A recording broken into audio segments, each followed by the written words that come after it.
Hello, welcome back to the reading of the poem of the Man God, written by Marie Valtorta, Volume 3, Chapter 409, Part 1, The Miraculous Gleaning in the Plain, 27th September 1944. Jesus is passing with his apostles through a country completely golden with crops. Although early morning, it is very warm. The reapers are mowing along furrows thick with ears, making empty spaces among the golden grain.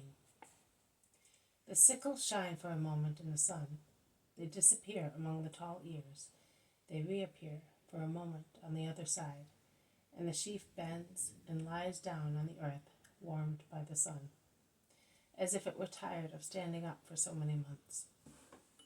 Some women follow the reapers, tying the sheaves. The whole country is busy at this work. The harvest has been very good, and the reapers are overjoyed. Many men, when they are near the road along which the apostolic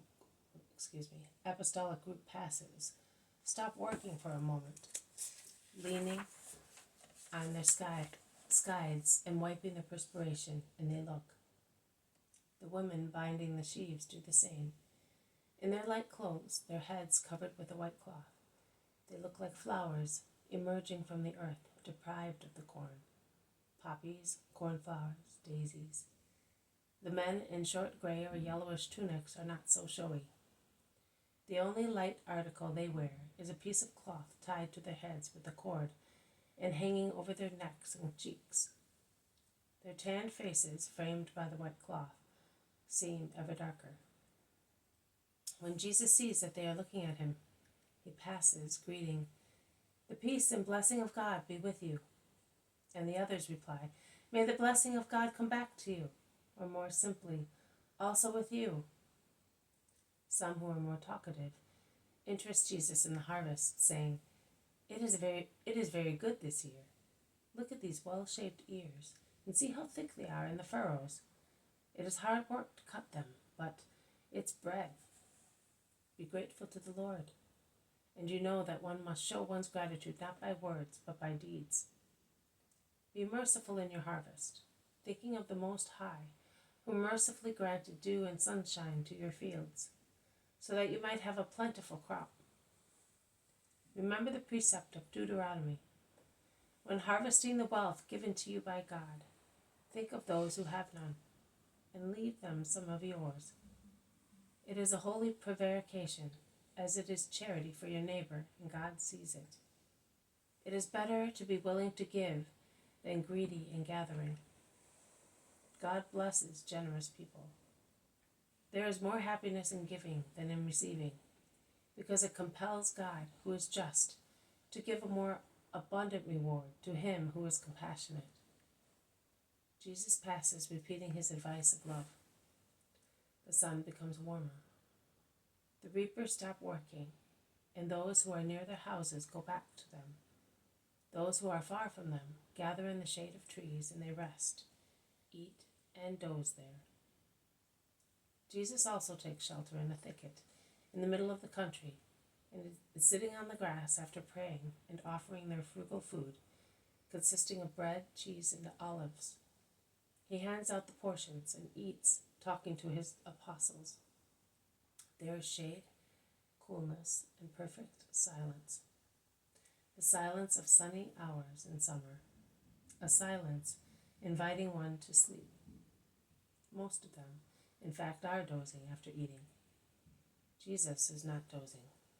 He is resting, leaning with his back against a tree, and he takes an interest in insects working on flowers.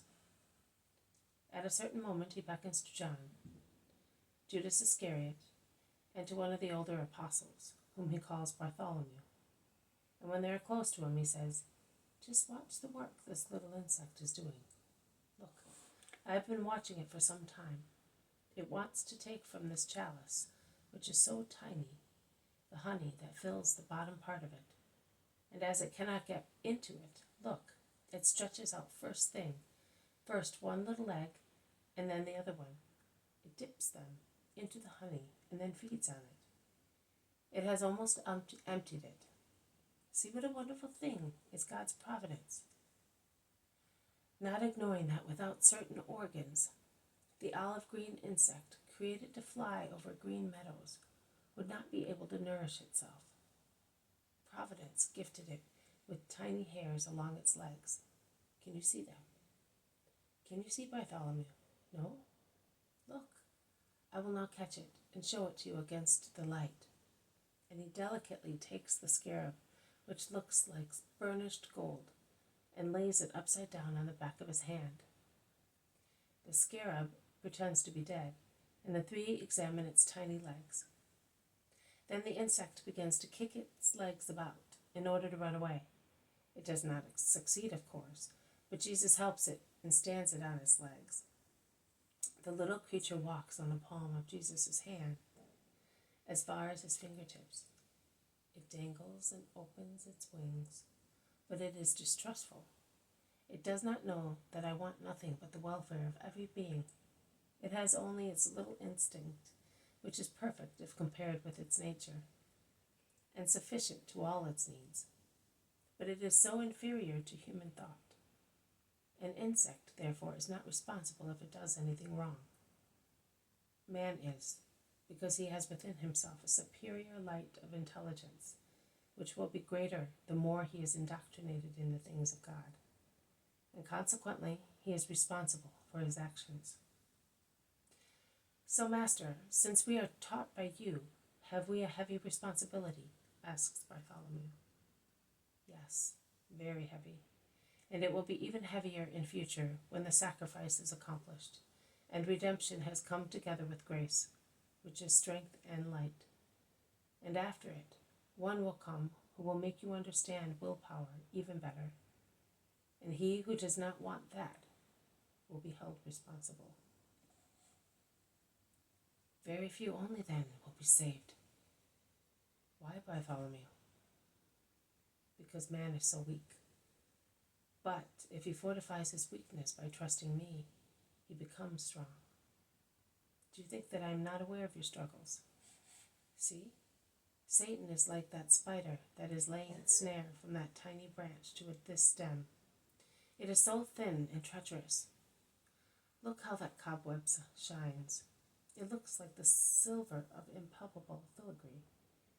It will be invisible at night, and at dawn tomorrow it will shine with gems. And imprudent flies, which roam at night looking for unclean food, will fall into it, as well as light butterflies, which are attracted by what shines. The apostles have approached the Master and are listening to the lesson taken from the vegetable and animal kingdoms. Well, my love does with regard to Satan what my hand is doing now. It destroys the cobweb.